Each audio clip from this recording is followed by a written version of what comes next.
আসসালামু আলাইকুম ওয়া রাহমাতুল্লাহ।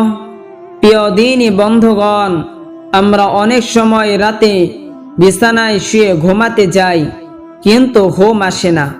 এপাশ ওপাশ করি, মন অস্থির হয়ে যায়, চিন্তা মাথায় ঘুরপাক খায়। কখনো জীবনের সমস্যা, কখনো ভয়, কখনো অজানা দুশ্চিন্তা আমাদের ঘুম কেড়ে নেয়।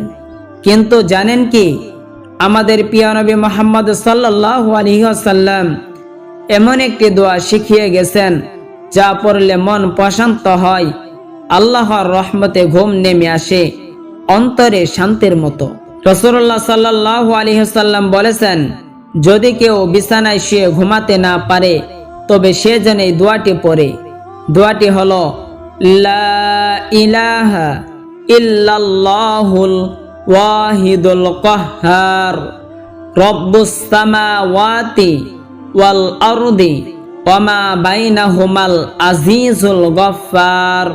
প্রিয় দিনী ভাই ও বোনেরা, যখনই ঘুম না আসে, মোবাইল হাতে নেবেন না, দুশ্চিন্তায় হারাবেন না। চোখ বন্ধ করুন, আল্লাহকে স্মরণ করুন, আর এই দোয়াটি ধীরে ধীরে পড়তে থাকুন।